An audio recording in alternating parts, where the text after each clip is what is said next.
गुरुभ्यो नमः। सकल कल्पमेन वंशकम श्रेष्ठां परिवर्तकम धर्म संबंधकम भव्य जीवने प्रतिबोधकारकम पुण्य प्रकाशकम पाप प्रणाशकम इदं शास्त्रम श्री गोमठसार कर्मकांड नामधेयम अस्य मूल ग्रंथ करता है श्री सर्वज्ञ देवा तदुत्तर ग्रंथ करता है श्री गणधर देवा प्रतिगणधर देवा तेसाम वचनुसार महासाध्य आचार्य नेमिचंद्र सिद्धांत चक्रवर्ती देवेन विरचितम मंगलम भगवान वीरो मंगलम गौतमो गणी मंगलम कुंद कुंदाद्यो जैन धर्मोस्तु मंगलम सर्व मंगल मांगल्यम सर्व कल्याणकारकम प्रधानम सर्वधर्माणां जैनम जयतु शासनम। सर्वे श्रोतारे सावधानतया शृण्वन्तु। कोटिशतं द्वादशैव कोटि लक्षाणि शीतिस्त्रैधिकानि चैव पञ्चाशदष्टोच्च सहस्रसंख्याम् एतच्छतं पंचपदं नमामि। अर्हन्त भाष्यर्थं गणहर देवेहिं गन्त्यं सम्मं प्रणमामि भक्तियुक्तो सुधुनानुभवो वयं शीर्षा इच्छामन्ते सुधभक्ति कौशको तत्सालोच्यम् अंगोवंग पहने पौडे करियमी सुधपड़माणी भोग तुवके शूलिया चेव सुतते स्वीतम कहानी शान चकालम अच्छेमी पूज्यमी वंदामी नमस्कामी दुखको कमको गोइलाओ सुगै गणम समामरणम यज्ञ संपत्ति हो मध्यम अत पूर्वानेक स्वाध्याय प्रतिष्ठायां पूर्वाचार्यानुक्रमेण सकल कर्मक्षयार्थम भाव पूजा वंदनास्ते समेतम श्री आचार्य भक्ति कायो सर्वं करोमि।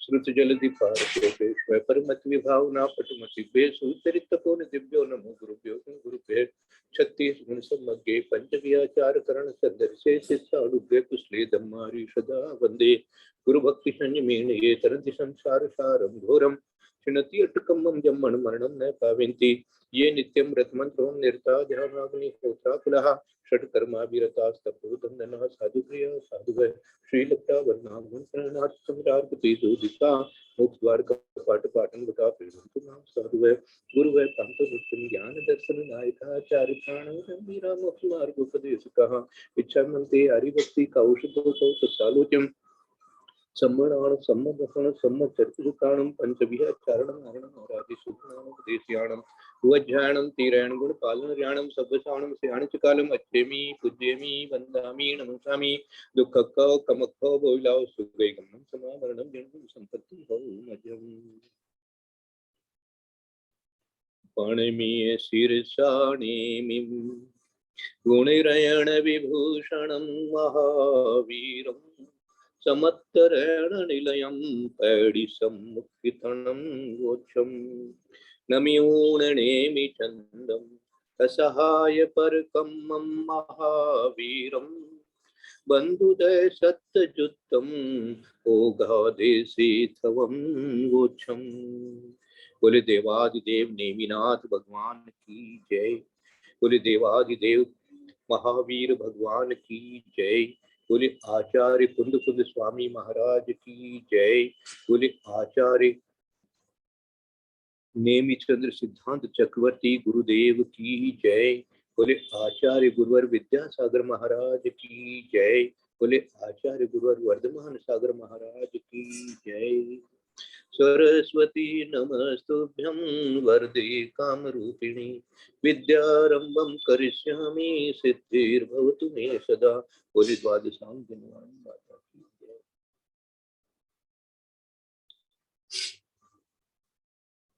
आज 149वीं गाथा पढ़ेंगे और उसमें जो सलाका का जो वर्णन है वो हम लोग समझ लेंगे। उसके बाद सादर प्रणाम सादर वंदना भाई साहब, सभी को सादर प्रणाम।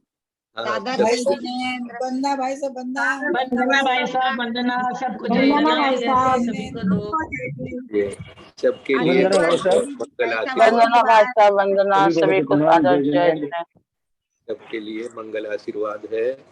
पापम क्षयतु, दर्शन विशुद्धिर्भवतु, धर्म वृद्धिर्भवतु, क्षाय क्षम्यत्ववतु, आनंद भवतु, स्वस्थ रहे, निरोग रहे, किसी को कोई रोग नहीं होवे। तो 149वीं गाथा का पाठ कर दीजिए दीदी, फिर अपन आगे बढ़ते जी हैं। प्रणाम भाई साहब, वंदना।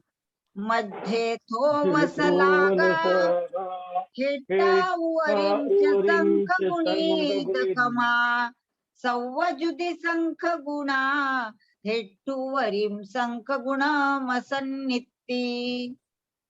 एक बार बोलिए, एक भूल हुई है जी, मध्ये थोवस लागा, हेटावरिंच संख गुणीद कमा, सव्वजुदी संख गुणा, हेट्टू वरिम संख गुणमसन्नित्ति। बहुत अच्छा। प्रणाम। अंक गुण म सन्निति, ऐसे बहुत अच्छा। संस्कृत है आपके पास में? जी, हाँ बोलिए। मध्ये स्तोक शलाका, अधस्तनमुपरि च संख्य गुणित क्रमः, सर्वयुति संख्य गुणा, अधस्तनोपरि संख्य गुणा असंगीति असंगीति। अब देखो इसमें बहुत सारे शब्द आए हैं जिनका अर्थ अपने को समझना है। मध्य मानी तो बीच में होता है, स्तोक मानी कम होता है, थोड़ा होता है। सलाका का अर्थ आगे बता रहे हैं इसमें, है ना। अधस्तनम उपरी, इसका भी अर्थ बताएंगे इसमें। संख्यात गुणित क्रमः, क्रम से संख्यात गुणी है, इस प्रकार बता रहे हैं। और सर्वयुति ही, सर्वयुति का भी अर्थ आगे समझाएंगे। और संख्य गुणा मानी संख्यात गुणा। अधस्तनोपरी, है ना, ऊपर भी दिया है अधस्तनोपरी, यहाँ भी दिया अधस्तनोपरी, ठीक है। संख्य गुणा असंगीति, और फिर संख्य गुणा दे दिया असंगीतक। असंगीति मानी असंगीतक मानी पंचेंद्रिय संगी की बात छोड़ करके, इसलिए ये बात आ गई। संगति असंगीति, असंगीति मानी असंगीतक मानी एक इंद्रिय से लेकर 2 इंद्रिय, 3 इंद्रिय, 4 इंद्रिय, 5 इंद्रिय असंगीतक की बात तो यहाँ पर कह रहे हैं।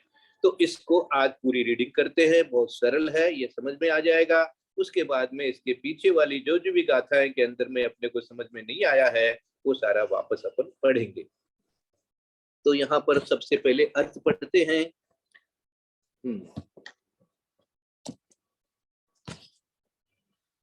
कि संगी जीव संबंधी स्थिति 4 वेदों को छोड़कर, क्योंकि असन्निति दे दिया ना, असन्निति मानी असंगीतक, इसलिए संगी प्रत्यंगी को छोड़ दिया, संगी पंचेंद्रिय को छोड़ दिया। शेष जीवों की स्थिति के जो 24 भेद होते हैं, उनकी जो संख्या स्वरूप शलाकाएं हैं, वे मध्य भाग में सबसे श्लोक हैं। मध्य भाग से नीचे की शलाका संख्यात गुणी तथा इससे भी संख्यात गुणी शलाका मध्य भाग से ऊपर के भाग में है, जिनकी अंक संदृष्टि 4, 1, 2 रूप है। इन तीनों को जोड़ देने पर जो लब्ध आवे उससे भी संख्यात गुणी। पहले तीनों को जोड़ दिया है ना, जैसे बीच में लिखा ना 4, 1, 2, तो 4, 1, 5 और 2 7, अब 7 को जोड़ करके उसका दुगुना करो, तो इन तीनों को जोड़ देने पर जो लब्ध आवे उससे संख्यात गुणी। अब संख्यात क्या है? संख्यात इन्होंने बता दिया, संख्यात मान लीजिए हमने 2 है, ये संख्यात शब्द 2 लेकर के उदाहरण बनाया हुआ है। तो संख्यात गुणी अधस्तनवर्ती दूसरे भाग और उससे संख्यात गुणी उपरितन द्वितीय भाग में है।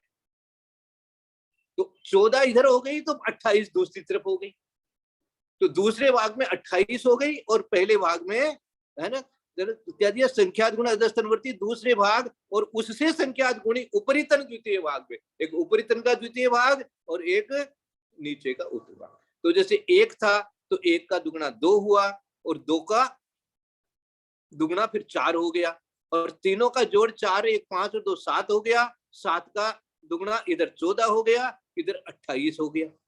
और इन सबको यदि जोड़ देवे तो इन सब का जोड़ होता है 49, और तो इधर नीचे की तरफ आ जाएगा 49, 49 का दुगुना, 49 का दुगुना आ जाएगा 96, 49 का दुगुना 98, सॉरी 49 का दुगुना 98 आ जाएगा, और दूसरी तरफ 196 आ जाएगा।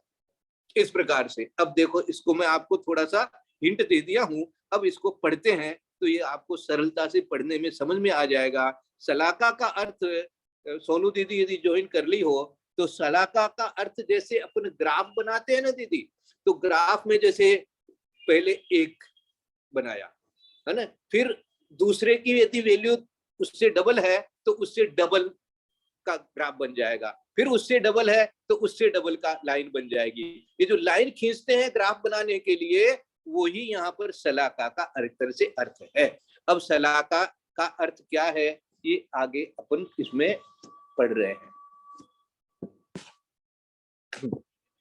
अनेकों में विशेषार्थ, अनेकों में विभाजन करने के लिए परस्पर में अनुपात की कल्पना की गई है, उसी का नाम यहाँ सलाका है।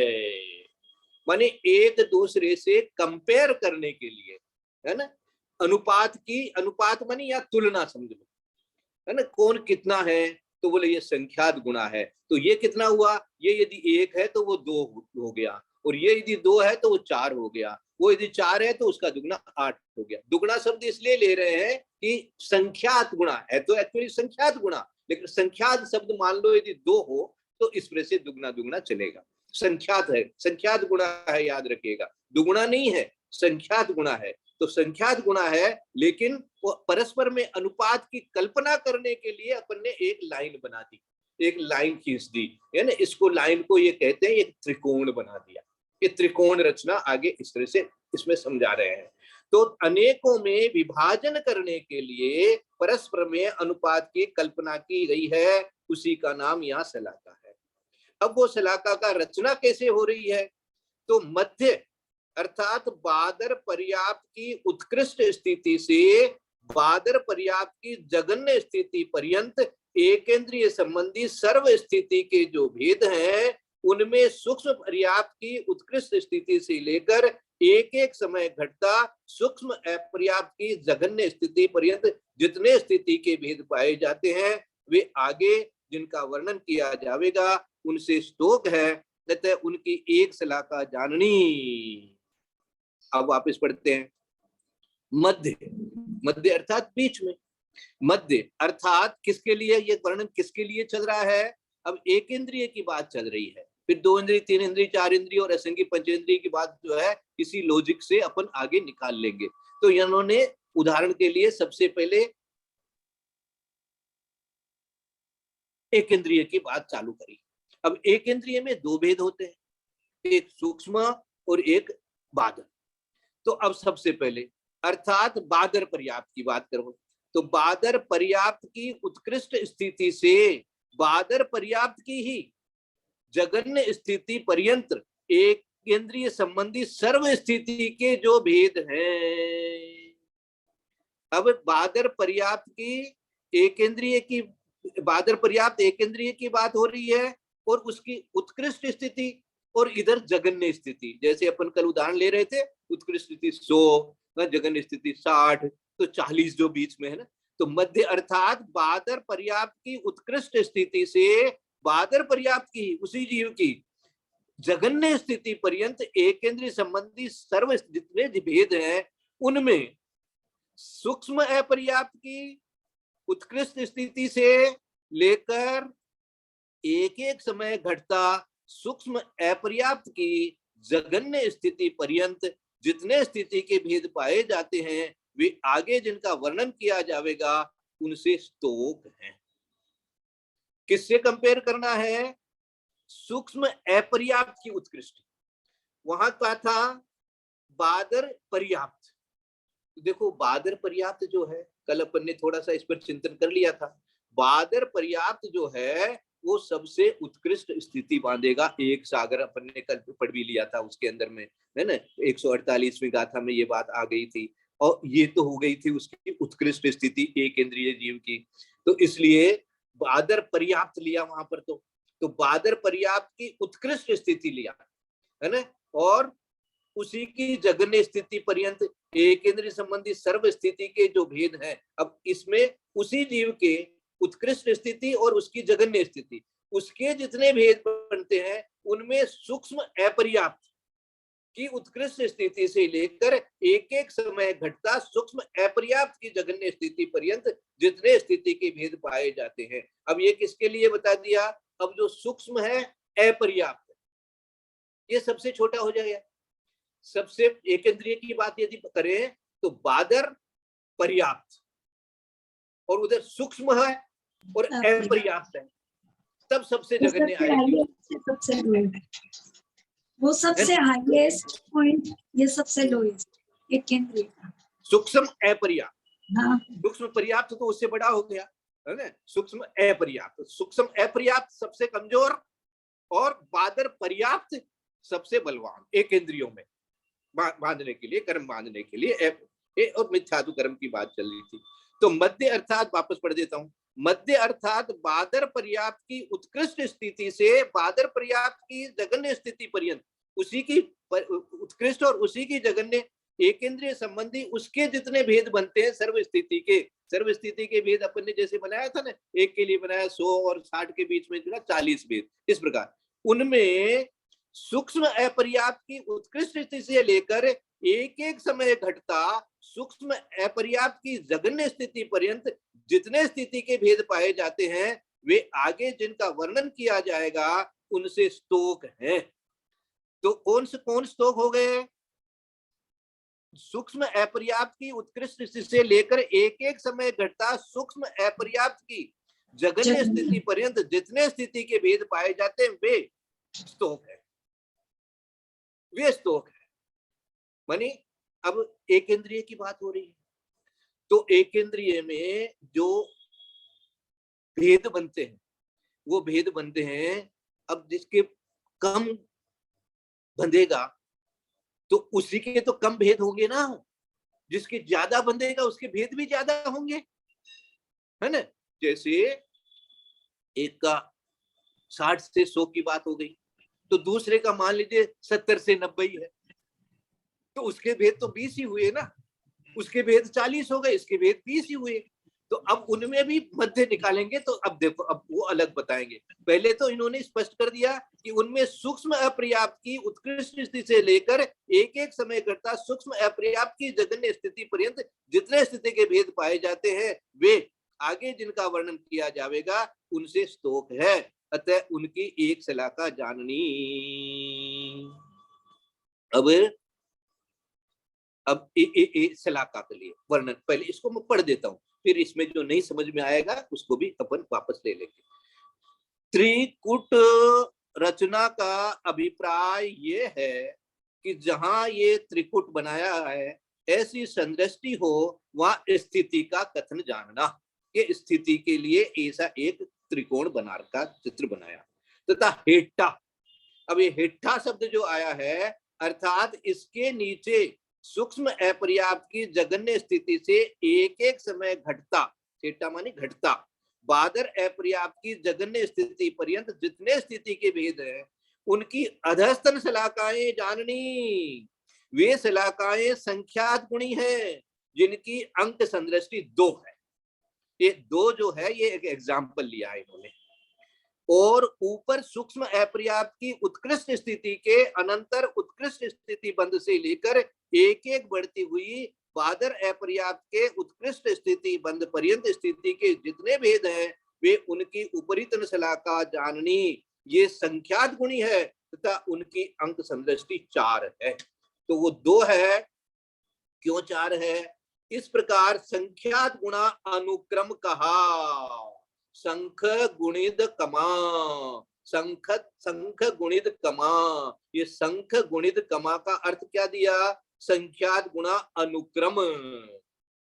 असंख्यात का प्रमाण तो यथा योग्य है, माने जो है सो है, यथा योग्य माने जो है सो है, हम नहीं जानते।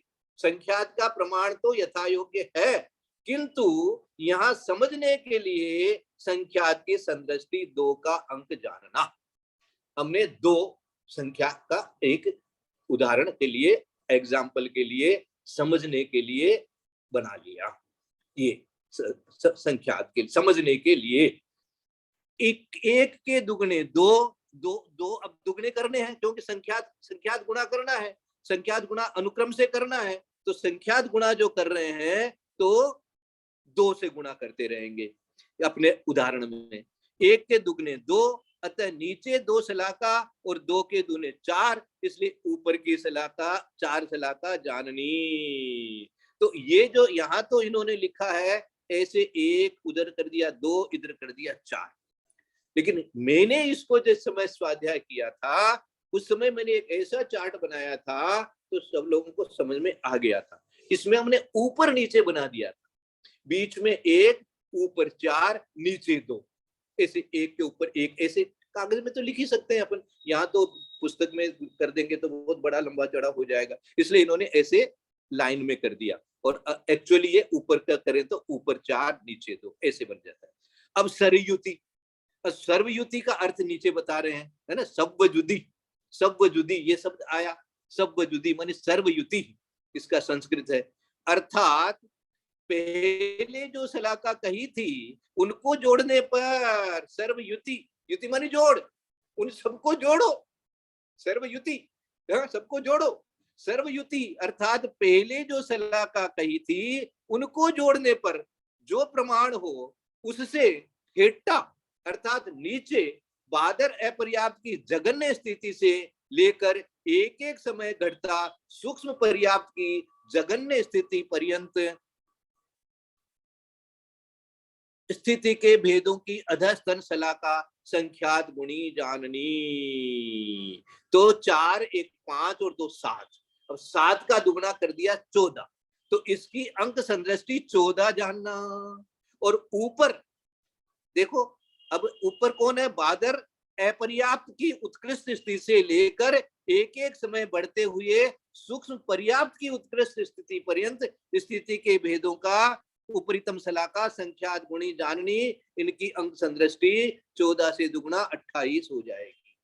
अब सूक्ष्म पर्याप्त और उत्कृष्ट और ये बादर, इसको अपन अलग से समझेंगे। पहले ये जो संख्या है कैसे गुणी की है इन्होंने, इसको मैं समझा देता हूँ। नाउ पहली सलाका 4 + 1 + 2 को जोड़ देने पर 7 हुआ। इसको संख्यात की सेनानी 2 से गुणा करने पर नीचे तो 14 सलाका हुई, और इसको संख्यात की सेनानी 2 से पुनः गुणा करे तो ऊपरीतन सलाका 28 होती है। तो ये जो अपने गाथा के नीचे 1 2 4 14 28 लिखा है, इसको यहाँ पर इन्होंने त्रिकूट बना करके एक्सप्लेन कर दिया। बीच में 1 दे दिया, इधर 2 दे दिया, ऊपर 4 दे दिया, तीनों का जोड़ 7 हो गया, 7 का दुगना नीचे की तरफ 14 कर दिया, और उसका दुगना दूसरी तरफ 28 कर दिया। चकार से फिर भी सर्वयुति अर्थात पहली सलाकाओं को जोड़ने पर जो प्रमाण हो उससे हिट्टा अर्थात सूक्ष्म पर्याप्त की जघन्य स्थिति से लेकर एक एक समय कम बादर पर्याप्त की जघन्य स्थिति पर्यंत स्थिति के भेदों की अधस्तन सलाका संख्यात गुणी है। इनकी सेनानी 98 है। और अब 98 कैसे हो गई, क्योंकि ये जितना है इनका गुना होता है, जोड़ होता है 49, और 49 का दुगना करेंगे तो 98। और ऊपर सूक्ष्म पर्याप्त की उत्कृष्ट स्थिति से लेकर एक एक समय बढ़ते हुए बादर पर्याप्त की उत्कृष्ट स्थिति पर्यंत स्थिति के भेदों की उपरितन सलाका का संख्यात गुणी है। इसकी सेनानी 196 हो जाएगी। 98 का दुगना 196 हो जाएगा, तो ऊपर की तरफ करेंगे तो 196 हो जाएगा। इन्होंने लिख भी दिया। पहले की सलाका 28 4 1 2 14, इनको जोड़ने पर 49 होते हैं। इनको संख्यात की सेनानी 2 से गुणा करने पर 49 × 2 = 98, ये अधस्तन सलाका है। इनको संख्यात की सेनानी 2 से गुणा करने पर 196 उपरितन सलाका का प्रमाण है। अब कैसे बन जाएगा, एक बीच में 1, इधर 2, उधर 4, फिर इनका दुगना इधर 14, ऊपर 28, फिर इन सब का जोड़ 49, 49 का दुगना नीचे की तरफ 98, ऊपर की तरफ 106। तो ये इसी प्रकार मध्यवर्ती तीन भेदों के समान द्विंद्रिय, त्रिंद्रिय, चतुरिंद्रिय और असंगी पंचेंद्रियों के भी जानना उनके सेनानी 4 1 2 रूप है। इसी प्रकार से इन्होंने समझा दिया। तो ये इसकी गणित तो आज आपको समझ में आ गई। अब सूक्ष्म पर्याप्त की क्या है, किसकी क्या है, इसको समझने के लिए इसको दोबारा पढ़ना पड़ेगा। तो दोबारा अपन इसको एक दिन और लेंगे और पढ़ेंगे।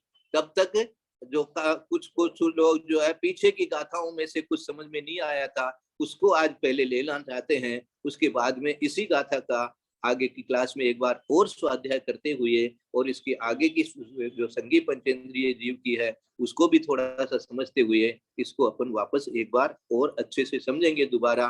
तो थोड़ा थोड़ा जो जो नहीं समझ में आया वो और समझ में आ जाए।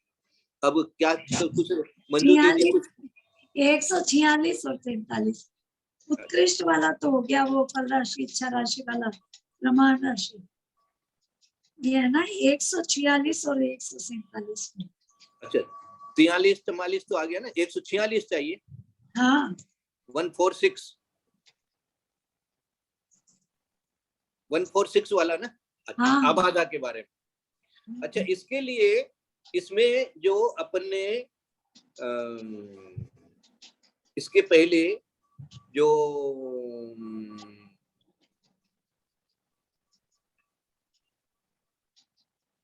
त्रैराशिक करना जो सीखा था, वो त्रैराशिक किसी ने अच्छी तरह समझा कि नहीं समझा। तो कल मेरे को सोनू दीदी बोली है कि मैं और समझाना चाहती हूँ ताकि समझ में आएगा। तो मुझे भी समझ में आया कि नहीं आया ये भी पता लग जाएगा, और बाकी सब लोगों को यदि कहीं कुछ और कमी रह गई हो तो वो भी क्लियर हो जाएगी। तो सोनू दीदी यदि है तो यदि वो समझाना चाहती है तो कृपया देखिए।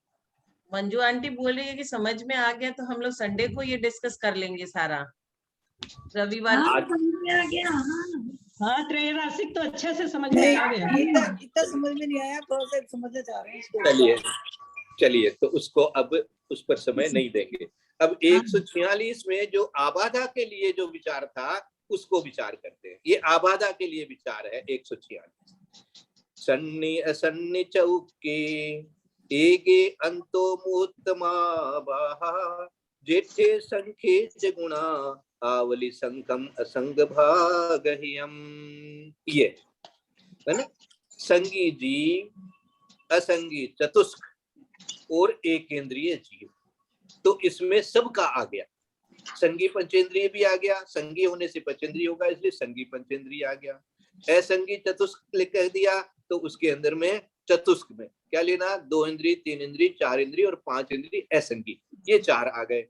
और एक इंद्रिय जीव भी, तो एक इंद्रिय में सूक्ष्म और बादर सब आ गए। तो सब की बात कर रहे हैं। सभी तरह के जीवों के प्रकृतियों की जगन्य आबादा अंतर्मूर्त प्रमाण है।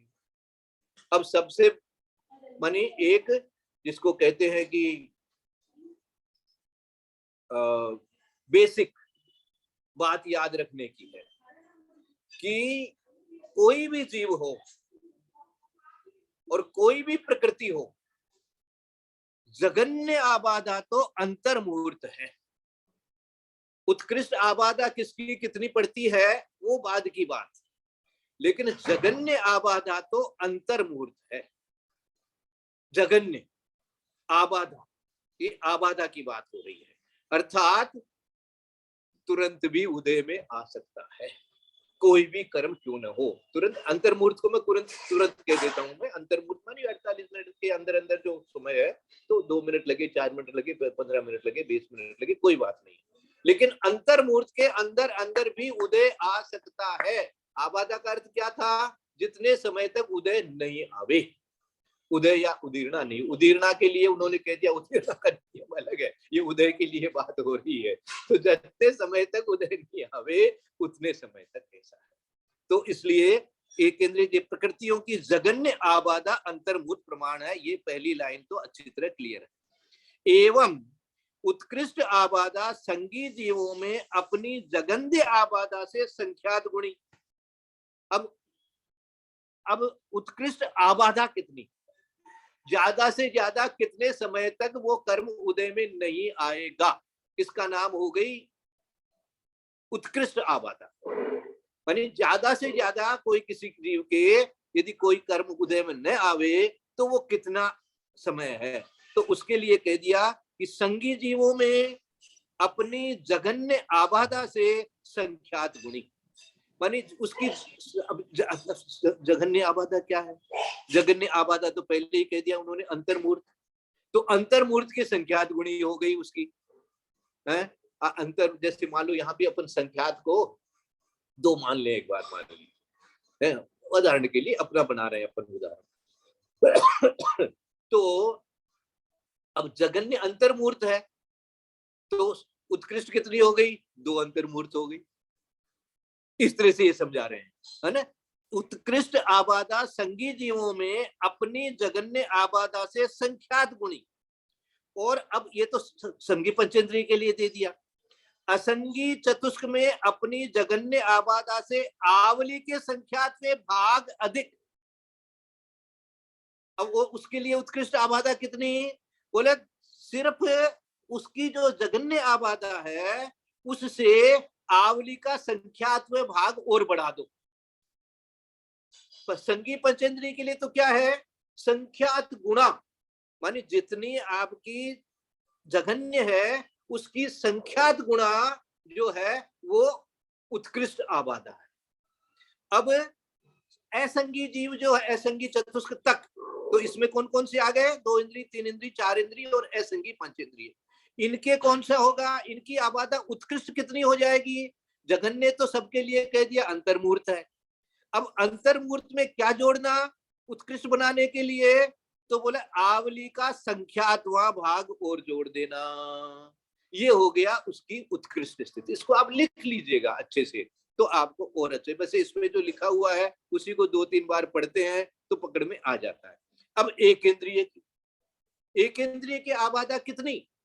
एक इंद्रिय जीव के कोई कर्म बंधा और उसके कब उदय में आने लगेगा? ज्यादा से ज्यादा समय कितना लग जाएगा उसको? तो बोले एक इंद्रिय में अपनी जगन्य आबादा से आवली के असंख्यात में भाग अधिक समय। अब आवली का असंख्यातवां भाग कमती होता है, संख्यातवां भाग ज्यादा होता है। संख्या जो है वो कितनी हुई? मान लो जैसे आवली 100 है और संख्या है 5, तो 20 हो गया ना, तो 20 और जोड़ना है उसमें। अब इसी तरह से असंख्यात भाव तो वो तो बहुत कमती हो जाएगा, असंख्यात की संख्या तो बहुत ज्यादा है। तो आवली का असंख्यातवां भाग मानी जरा सा ही जोड़ना है, वो जरा सा ही निकलेगा, वो जरा सा जो है वो इसमें और जोड़ दिया। किसके लिए हो गया? एक इंद्रिय के लिए हो गया, क्योंकि एक इंद्रिय के तो जरा सी दो और देर के बाद उत्कृष्ट बन जाएगी।